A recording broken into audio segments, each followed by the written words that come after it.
오늘 역대상 29장 20절에서 30절 말씀을 통해서 여호와께 드려진 인생을 살아갑시다라는 제목으로 우리 셀레아프 큐티 함께 은혜 나누기 원합니다. 오늘 본문을 읽고 어떠한 마음이 드셨습니까? 오늘은 이 역대상의 이제 마지막 부분이죠. 특별히 이 다윗의 행적, 다윗의 일대기와 그리고 그의 죽음을 통하여서 여호와를 경외하는 신앙이 무엇인가를 우리들에게 다시 한번 보여주는 시간이 되고요. 마치 다윗의 긴 그 인생의 영화를 다 보고 나서 이제 영화가 끝나면 마지막에 주인공이 누구이고 감독이 누구 이렇게 쭉 올라가는 이름과 같이 그 부분을 보면서 그 영화를 다시 한번 회상하는 것처럼 오늘 역대상의 이 마지막 부분이죠. 다윗의 행적, 이 이야기를 통하여서 이 다윗 왕의 역사 그리고 하나님께서 어떻게 이스라엘을 인도하고 계시는가라는 것을 깊이 생각하게 되는 말씀인 것 같습니다. 두 번째로 본문에 나타난 인물, 사건, 장소가 오늘 본문과 어떤 관계가 있을까요? 20절에 이제 다윗의 마지막 유언과도 같은 말이 나옵니다. 너희는 너희 하나님 여호와를 송축하라. 이것은 이제 솔로몬을 왕으로 삼으면서 온 백성을 향해서 마지막으로 이 다윗이 이제 당부하고 명령하는 이야기죠. 여호와를 송축하라. 여호와 하나님만 섬기고 그를 경외하라. 이것은 다윗이 평생토록 지켜온 여호와를 경외하는 그 신앙의 핵심이고 끝까지 또 시작부터 마지막까지 다윗이 붙들었던 것은 여호와를 송축하는 여호와를 경외하는 그 신앙이었다라는 것을 다시 한번 보게 되어져서 다윗이 지금 마지막 유언과 같은 말이고 그리고 이 메시지가 온 이스라엘을 향한 이 영향력과 또 신앙의 전수의 그 마지막 메시지다라는 것을 보게 됩니다. 그리고 22절에 이제 솔로몬을 다시 왕으로 삼았다라고 이야기하고 있는데요. 이것은 23장 1절에서 다윗이 내부적으로 솔로몬을 왕으로 임명하였지만 오늘 본문을 통하여서 이제 솔로몬을 공식적으로 왕으로 임명하는 이 왕의 즉위식을 우리가 볼 수가 있는데요. 이제 솔로몬은 이스라엘의 이 공식적인 왕이 되었다라는 것을 선언한다라는 것입니다. 그리고 다윗이 이제 죽음을 맞이하게 되는데요. 28절에 그가 나이 많아 늙도록 부하고 종기를 누리다가 죽음에라고 이제 이야기하고 있습니다. 나이가 많아 늙도록이라는 표현은 이제 하나님을 경외하는 이들에게 우리 하나님께서 장수의 복을 주신다라는 사실을 이 다윗의 일생을 통하여 우리는 증명되었다라고 우리는 볼 수가 있습니다. 요즘같이 이 100세 시대를 맞이하는 우리들에게는 크나큰 영광이지만 이 당시만 해도 이 장수의 복을 누리는 것이 정말 쉽지가 않았죠. 전쟁이 많고 많은 이 당시 또 다윗은 수많은 전쟁을 치른 상황 속에서도 하나님의 은혜 가운데 이렇게 귀한 장수의 복을 누리는 것이 얼마나 큰 은혜인지 모릅니다. 그리고 마지막으로 이 다윗의 모든 행적이 사무엘과 그리고 나단 갓 선지자의 글에 기록되어 있다라고 이야기하고 있는데요.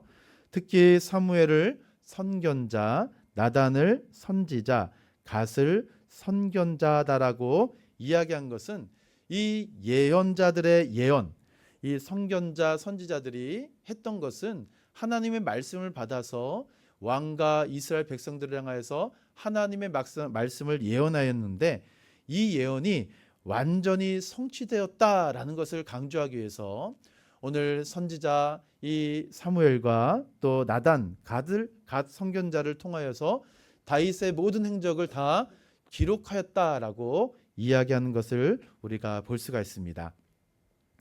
그러면 세 번째로 본문에 나타난 하나님은 그러면 어떠한 하나님이겠습니까? 우리가 앞서 불렀던 찬송과 같이 이 신실하신 하나님을 우리가 볼 수가 있습니다. 하나님께서 다윗 왕을 어떻게 세우셨는지 우리가 잘 기억할 수 있죠. 그 왕을 하나님께서 어떻게 지난 40년 동안 이 이스라엘 나라 민족을 이끌어 가시고 또 그들에게 무엇보다 여호와를 경외하는 그 신앙을 잘 전수할 수 있도록 이 다윗 왕을 하나님께서 신실하게 인도하신 그 그 신실하신 하나님을 우리가 볼 수가 있습니다. 이런 관점을 통하여서 오늘 우리는 이 말씀을 통하여 우리의 삶 속에 적용해야 될 부분이 한 가지가 있는데요. 오늘 말씀의 제목같이 우리는 하나님께 드려진 일생입니다 라는 제목과 같이 우리가 여호와께 바쳐진 일생이라는 사실을 우리가 오늘 본문을 통하여 꼭 기억했으면 좋겠습니다. 역대상은 다윗 왕의 통치를 하나님이 어떻게 평가하고 계시고 또 이 다윗 왕의 통치, 이 다윗 왕의 신앙, 다윗 왕이 나라 민족을 어떻게 다스린가를 통하여서 훗날 이 유대 공동체의 수많은 왕들의 그 평가 기준이 되었다라는 사실을 우리가 기억한다면 우리가 여호와를 경외하고 하나님 앞에서 어떠한 삶을 살아가야 하는가에 대해서 우리가 다윗 왕을 통하여 다시 한번 우리의 삶 속에 적용해야 되고요. 또 하나는 지금 역대상이 바벨론 포로 귀환 이후에 포로 귀환 세대들에게 에스라를 통하여서 기록되어지고 또 에스라를 통하여 들려졌을 때 이들에게 무엇을 강조하기 위하여 에스라가 기록했을까요? 포로 귀환 이후 우리가 해야 될 것은 다른 것이 아니라 여호와를 경외하는 신앙이 다시금 굳건하게 세워져 무너졌던 성정과 무너졌던 신앙을 회복하자라는 것이 지금 역대상의 가장 큰 메시지인데요. 그 메시지가 무엇이겠습니까? 우리는 바벨론 포로에서 돌아왔던 포로 귀환으로 끝난 것이 아니라 우리는 여호와께 드려진 인생, 여호와께 드려진 하나님의 백성이라는 사실을 지금 에스라를 통하여 이 바벨론 포로에서 돌아온 포로 귀환 세대들에게 계속해서 강조하고 신앙을 전수하기 위하여 기록되었다는 사실입니다. 율법에는 사람이나 물건을 제물로 삼아 하나님께 바치는 방법, 이것을 이제 관제라고 하는데요. 기름을 발라 드려진 사람, 드려진 물건은 하나님의 소유로 거룩한 것이다라고 인정합니다. 그래서 이스라엘에서는 왕이나 제사장, 선지자들에게 기름을 붓죠. 그래서 이 기름 부음을 받은 자가 메시아, 이를 헬라어로 번역하면 그리스도다라고 이야기합니다. 다윗도 왕으로 지명될 때 사무엘 선지자를 통하여서 기름 부음을 받았고요. 또 오늘 본문에 나타난 이 솔로몬이 왕이 이 즉위식을 통하여서도 이 기름 부음을 받게 됩니다. 무엇이겠습니까? 여호와께 바쳐진 일생, 바쳐진 인생이다라는 것입니다. 여호와께 바쳐진 인생은 내 주권, 내 생각, 내 소유, 내 경험, 내 지혜가 아니라 여호와께 드려졌기 때문에 오직 하나님으로부터 말미암고 하나님으로부터 드려진 인생, 하나님께서 다스리고 하나님의 주권이 내 삶을 움직이는 인생이다라는 사실을 인정하는 자, 그가 바로 여호와께 바쳐진 일생이다라는 사실입니다. 사랑하는 우리 성도 여러분, 저와 여러분도 마찬가지죠. 예수 그리스도를 믿음으로 말미암아 성령의 기름 부음을 받은 하나님의 백성, 거룩한 주의 자녀가 되었다는 사실입니다. 우리 몸을 거룩한 산 제물로 드려져서 우리도 하나님 나라의 백성이요 또한 하나님 나라를 다스릴 귀한 믿음의 일꾼으로 우리를 부르셨다라는 사실입니다. 인간적인 힘을 의지하는 자는 결코 하나님 나라의 삶을 살아갈 수가 없죠. 하나님의 일을 하고 주님을 높이기 위해서는 반드시 말씀과 기도를 통하여서 하나님의 주권을 우리가 깊이 깨닫고 하나님께서 나의 모든 삶을 오늘도 선한 길로 인도하신다라는 하나님의 그 은혜를 날마다 구하는 삶, 능력을 의지하는 삶, 이것을 우리가 감당해야 된다는 사실입니다. 세상에서 거룩한 백성으로 사는 것이 정말 쉽지가 않습니다.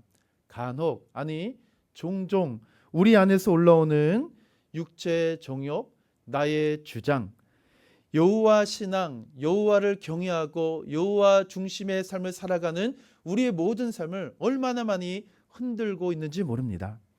세상의 유혹과 미혹 그리고 수많은 공격과 고난 속에서도 내가 하나님께 드림받고 나를 거룩한 산 제물로 삼아주신 하나님 나라의 백성이다라는 사실을 우리가 잊고 그 사명이 흔들리게 만드는 것이 얼마나 많은지 모릅니다.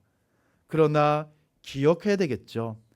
하나님은 이스라엘 왕을 평가하실 때 다윗 왕의 모든 행적을 기준으로 삼아 평가하셨듯이 저와 여러분을 평가하는 그날이 반드시 온다는 사실입니다. 오늘 우리의 일생을 주님은 어떻게 평가하시겠습니까? 우리에게 주신 이 기록된 성경 66권의 말씀을 통하여 평가하신다는 사실입니다. 말씀을 사랑하고 순종하고 기쁨으로 그 말씀을 행하는 자를 통하여 하나님은 평가하시죠. 사랑하는 성도 여러분, 저와 여러분은 하나님께 드려진 인생입니다.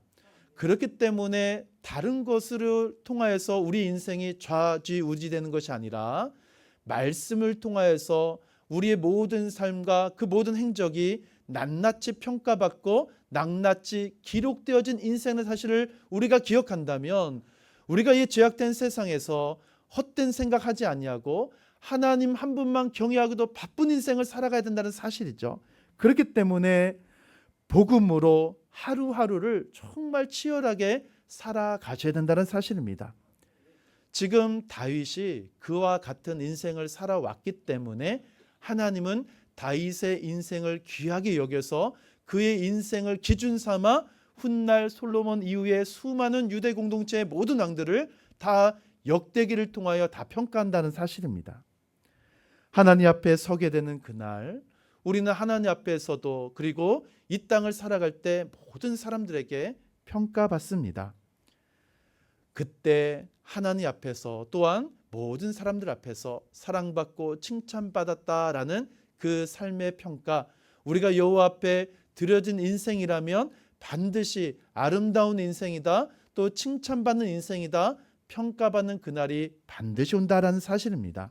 사랑하는 성도 여러분, 이번 역대상을 통해서 우리가 끝까지 부여잡아야 되는 것은 여호와 중심 그 신앙으로 살아갈 때 하나님은 그의 인생을 신실하게 역사하시고 인도하신다라는 사실입니다.